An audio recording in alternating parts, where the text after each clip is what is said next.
lost my way, stumble around all day. I try to stand up straight, but then I tumble down. Hi, and welcome to Talking with Giants. I'm Scott Schilling, your host, and want to thank you for joining us here today. Now, I like to start these shows the same way I start any of my events, and that's with my pregame prayer or my pre-event prayer. Lord, allow the words that are spoken here today to positively impact 100% of the lives in this audience in some way, shape, or form. Only you know who you sent here to hear this message. Allow me to do the best I can to deliver that message, be a vehicle, and of service to you. See, that's all we can ever really control is a high intention and a low attachment. A high intention of imparting something good during our time together. And a low attachment is that what that might mean for you, each and every one of you. I hope you leave here with a nugget today. Now, I'm excited about this show for a lot of reasons, and normally I try not to read the cards, but there's too much information here to not read the cards. Our guest today is a combat wounded veteran, Purple Heart recipient, an author, and a speaker. While serving as a team leader in his infantry platoon in the 10th Army or 10th Mountain Division fighting the ground war in Afghanistan, Brian's vehicle was blown up not once, but twice. And he was severely wounded when a suicide bomber exploded 3 feet away from him in Kandahar.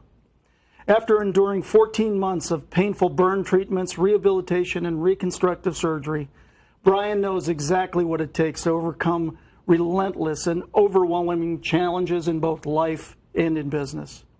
He also serves as an official Department of Defense resilience coach. No kidding, really? For the U.S. military on bases and outposts around the globe. Brian knows what it takes to overcome extreme challenges and get the results you want. My guest, Brian Fleming. Thanks for joining us here today. Thanks for having me, Scott. Appreciate it, man. You know, when I first, a week ago, Chad Hennings was our guest, and we were talking about Wingmen, a Christian men's organization that Chad created. And that's where you and I met for the first time. I was sitting in the audience, and I heard you speak. What a powerful story. Well, thank you. I didn't ask for it, but I got it, so I might as well use it. That's what I was saying as we were talking before we went on camera here. From the time I first heard your story, you're a living example of Romans 8:28. All things happen for the good of those who are called to his purpose and believe in him. So share with our audience a little bit about your story and just help us understand. I mean, it's miraculous to me. Well, I joined the United States Army straight out of high school in Miami, Florida, and I was actually planning on going to college and becoming a doctor. And the first year of my senior year, everything changed. I had a complete change of heart the first week. So I turned around actually my AP physics class, my AP anatomy class, and my AP something else class for swimming, weight training, and basketball. and all my classes after lunch were those PE classes. I thought, well, if I'm going in the military, I'm going to be as prepped as I can be. And needless to say, I had some teachers who were really upset with me. I did really well in high school my last 3 years. I found my faith in the summer going into 10th grade, and that completely changed everything. And so needless to say, I even had one teacher say, this was back in 2002, she said, are you kidding me? She said, you know we're at war, don't you? Like, what are you doing? I kind of thought to myself, I didn't say it, but I thought, yeah, that's kind of the point of joining the military. So I knew what I was getting into. A lot of people say they don't know what they're doing, or they have regretful decisions. I don't regret a thing. I knew exactly what I was getting into. And with those injuries you talked about, everybody asks that question of, why did this happen to me? I've never questioned why it happened to me. Here's why it happened. Because I joined the military during a time of war as infantry. That's why it happened, because the choices I made. And I knew that what happened was a possibility all along. And it didn't bother me. And even though it did happen, I'm extremely fortunate to be here today because a lot of my friends are not. And, the greatest way I can honor them is to do something productive and meaningful with the life I still have. And so after spending my first year in South Korea, I came back home. I was assigned to the 10th Mountain Division. We were a scout sniper platoon. And about a year after being assigned to them, we were sent to Afghanistan. And you showed those pictures. That first vehicle was a roadside bomb that was buried in the road, blew up our vehicle. Nobody died, but two of my guys were injured. Both returned to duty a month later, thankfully. It actually turns out 2 days after that explosion, we actually got back to our base because we were one vehicle short. We were stranded. Reinforcements were 2 days away from us. Wow. There was about 16 of us out there. So, I mean, that's kind of the conditions we were in. You can't just, hey, let's call the reinforcements. No, they're not there. And we returned back 2 days after that explosion. And my mother wrote me an email that day we returned. And basically what she said was, "Hi, hey, Brian, it's me. This is going to sound kind of strange, but a couple of days ago I had this really strange, intense feeling to pray for your protection." And I thought that was kind of cool because we just gotten blown up 2 days ago. And I didn't tell her what happened, but I told her something happened that would certainly encourage a little extra prayer. I was thinking a lot.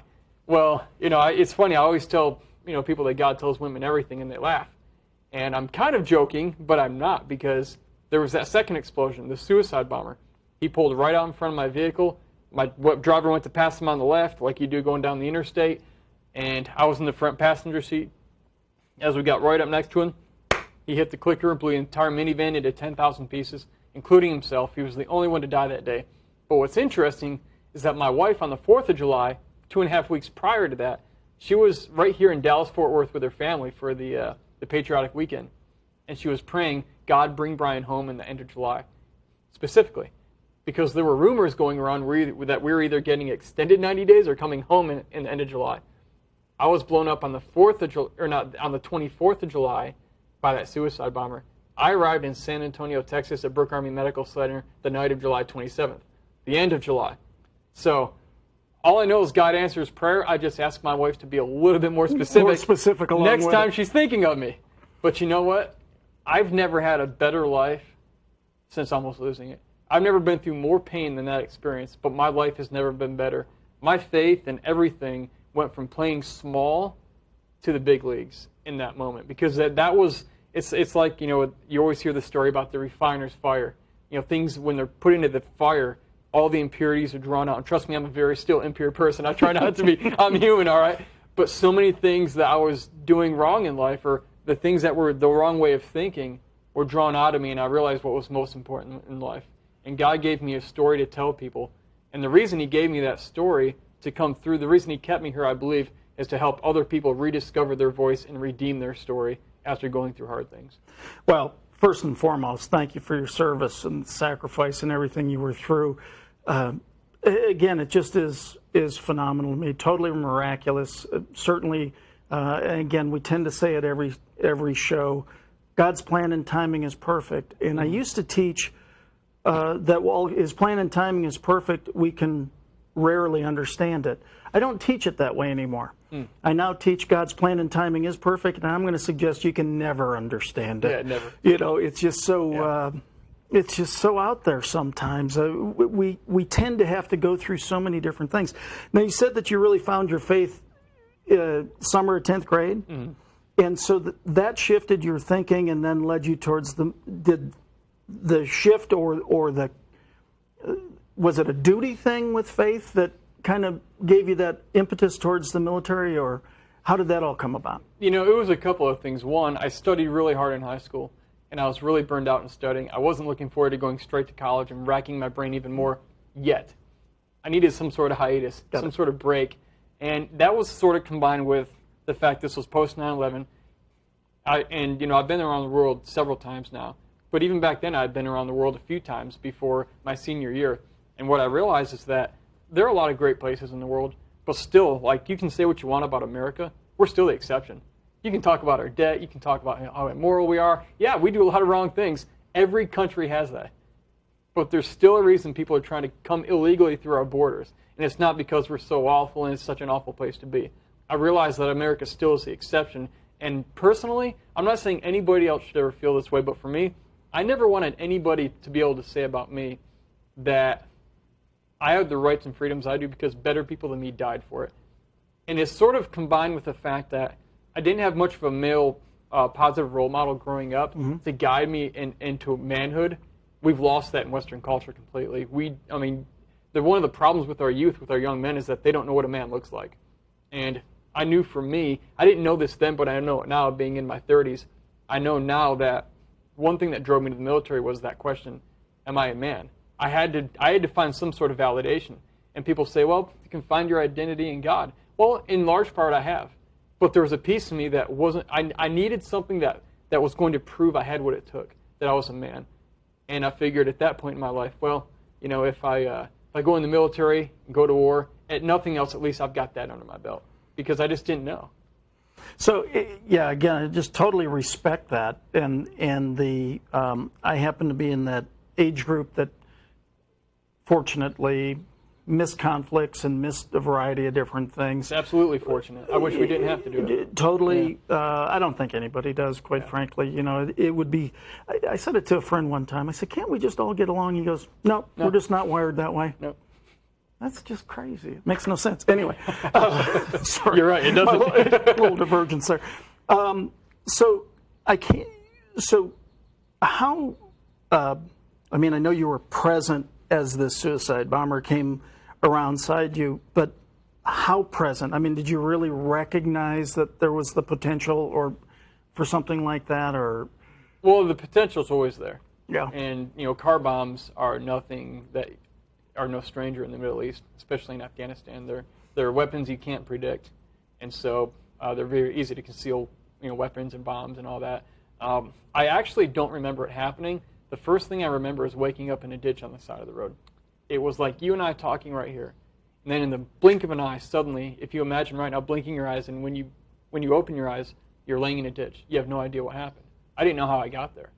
I thought, you know, that we were in a fight, in a gunfight. My helmet was blown off my head. I had blood pouring out of my face. I didn't know where I was. You know, my first thought was, why would I go to sleep here? Because I didn't remember laying down there. You know. Yeah. Yeah, and you know, it was crazy, but it was, you know, 120 degrees plus outside, 5,000 feet in elevation, with my face burned off second degree, hands were third degree, car parts and body parts littered everywhere. Walking past one of the severed legs at the femur, you know, it had like the skin was actually peeled down, burned off like a banana peel. I know it's really graphic, but I actually thought it was my leg for some reason, because I was just kind of dazed and like, oh my gosh, is it? You know, I look down and I go, oh, I got both of my legs, and I look around, they all have their legs, and I guess everything is all right. So it was an awkward experience. Well, yeah, it's something that doesn't happen Unique. every day. Yeah, I'm Unique. not trying to make light of it by any stretch. I make lots of light of it now. Well, no, I know you do. That's why my Purple Heart license plate says "Nice try," because the suicide bomber was the only guy to die that day. Mission accomplished, sort of. Yeah. Sort of, yeah. You Hope got all your virgins are female, you know. Yeah. I don't know if that was part of the deal or if it was specified, but hey. Yeah, no, I remember you saying that, and it's your attitude about it all is just fabulous. You know, it's just, again, you're that living example of Romans 8:28. All things work toward your good. Well, because you've taken it in such a way that, like I said, not knowing you prior to hearing you for the first time, it was stunning to me. Because I've heard a lot of speakers and I've heard a lot of great stories, and that's an amazing story. Oh, I didn't choose it. No, but I'm very fortunate, and I'm glad I have it. Yeah. I want to congratulate you for the courage and the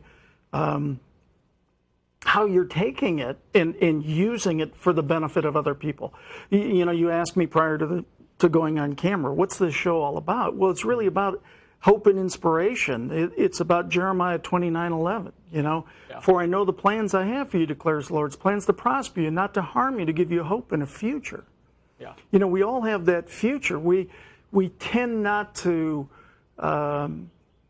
live out exactly the way we think it should be, or the way it was designed. But if we step back, it's pretty amazing. Yeah.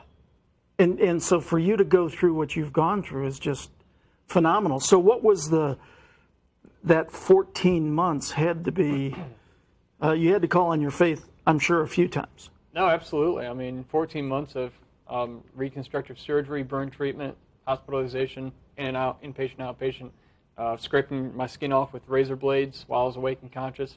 There's a process called debridement they have to do to people who are severely burned. Wow. If you think about a burnt piece of chicken, they have to get all that burnt charred skin off.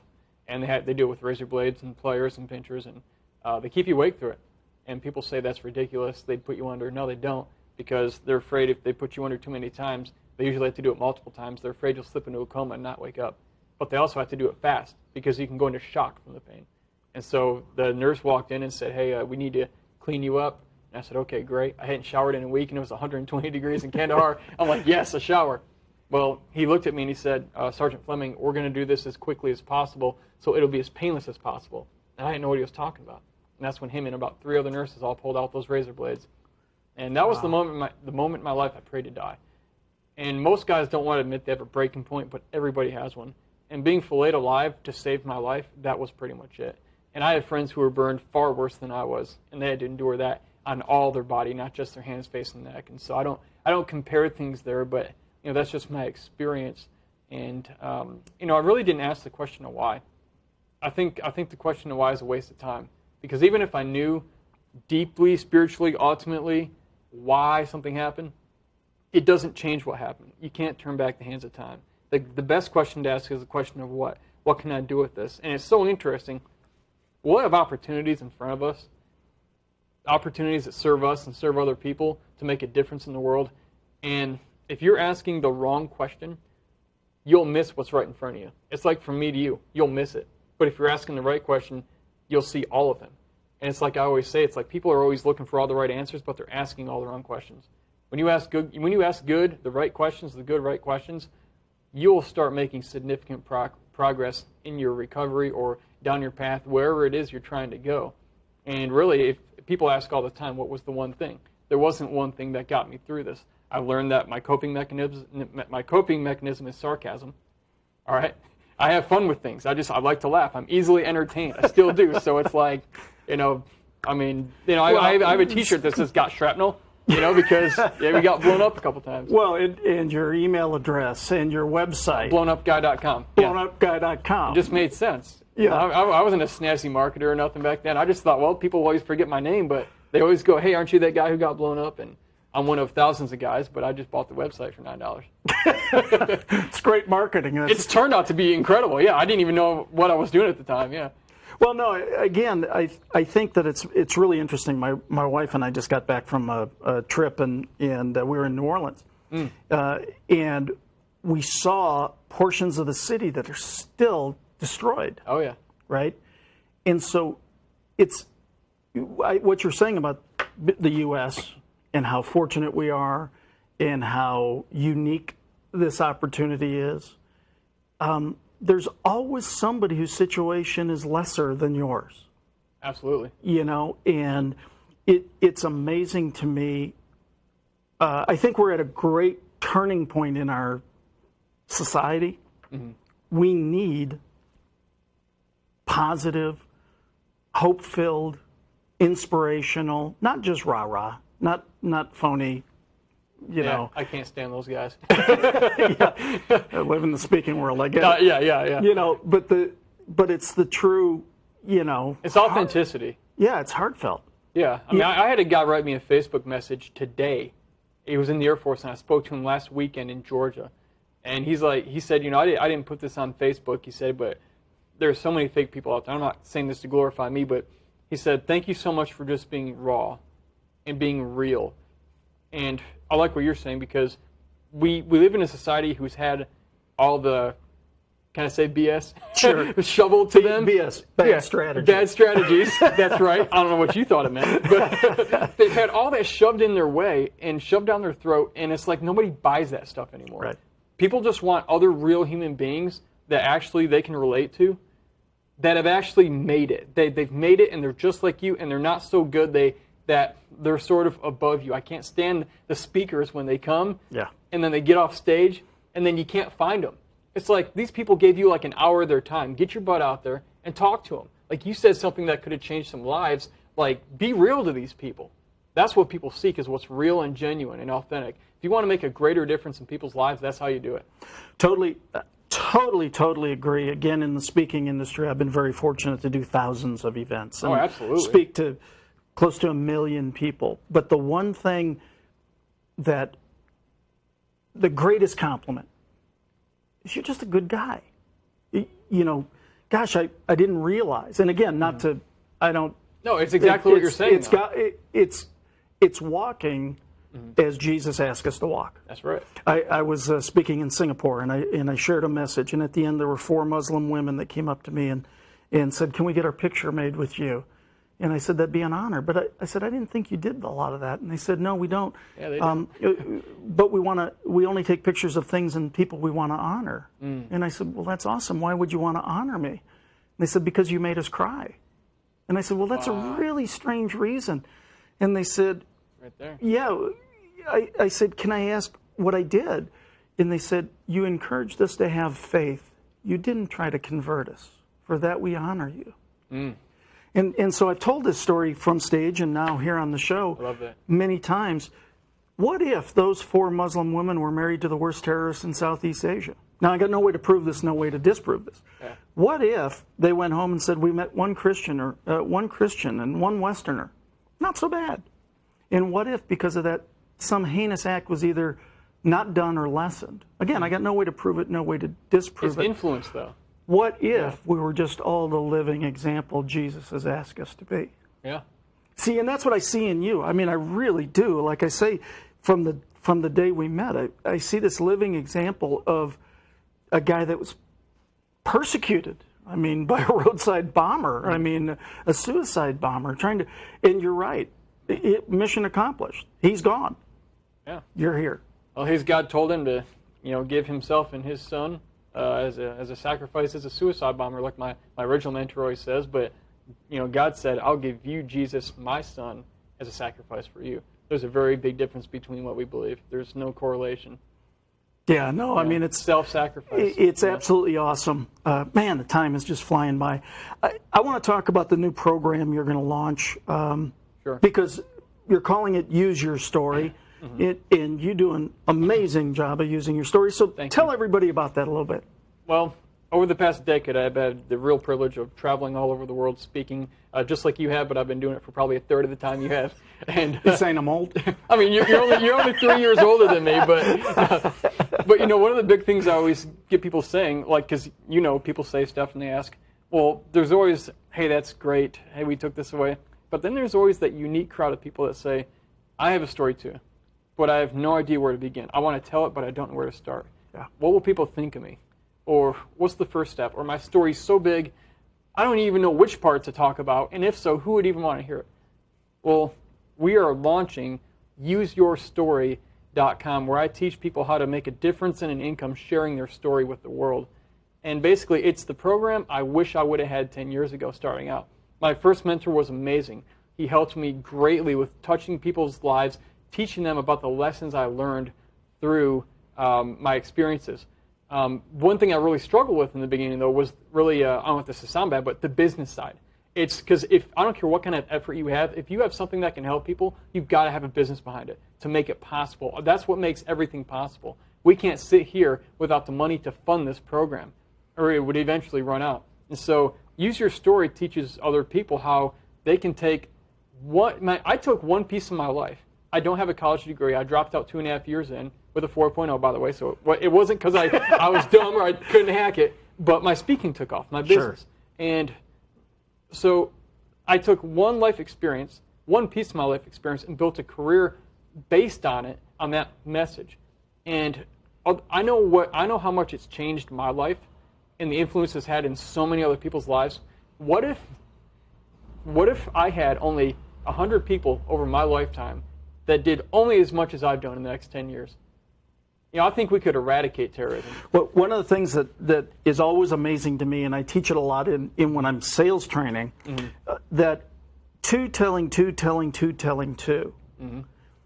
How many iterations of two telling two does it take to cover everybody on Earth? The answer is 32. That's it.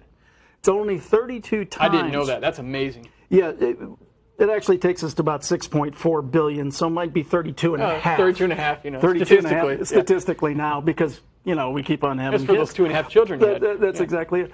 But the fact of the matter is, I totally agree with you. One of the things in my speaking career that helped me the most is being able to say the words is one thing, and being able to technically and tactically present. But when I really learned connection and connecting with an audience, but where that came from was my story. It was becoming vulnerable. It was becoming my story. It wasn't being, not that I was ever above the rest. I'm not trying to suggest that. Of course not. But people still perceive those things because you're the speaker. Well, when you're the speaker who's had issues, you know, you're called a person. And so, again, I congratulate you if I can help you in any way, because I think that's a wonderful skill set, being able to use your life experience. Again, another thing that I share a fair amount is that a 5-year-old can be a mentor to a 7-year-old. Yeah. You know, the 5-year-old knows something the 7-year-old needs to know. Absolutely. And the 7-year-old needs something the 5-year-old. But it's because of their story, more than likely. Absolutely. Life experience is an amazing thing. I don't think it's a tactical or intellectual thing. I think it's a relational, heartfelt, connection kind of thing. So well, everybody has a story, and that's the thing. Nobody can deny your life experience. And everybody has a story, and it's the same with you. It's the same with all the viewers right now. I want everyone to hear this if they hear nothing else. And that's that your story matters. Your story matters, and it can be used in incredible ways to make a difference in the world so you can live a more productive and meaningful life. And I think fulfilled, too. Absolutely. The reality is, again, I think if we understand Romans 8:28, all things work for the good of those that have been called to his purpose. We've all been called to his purpose and believe. Well, if we really use everything that we've been through in our lives, it's amazing the difference we could have on other people's lives. I just really want to thank you for being here. We didn't even get to your book. Pop it up there real quick if you would, Matt. He's going to pop it up on the screen. It's available on talkingwithgiants.com. And, you know, Brian, gosh, time flies. It does. When you're having fun talking about unique stuff. Fun flies when you're having time. Fun flies when you're having time. I want to thank everybody for being here today. You know, it's very evident that some of these stories just have such an impact. Not only, I mean, hopefully for you. One of the reasons I like the show is because I get to experience this myself. And we encourage you, please share Talking with Giants TV. Share the 9 a.m. Saturday spots on the UA network with friends. Please be here every week, because we're going to promise you great messages of hope and inspiration. God bless.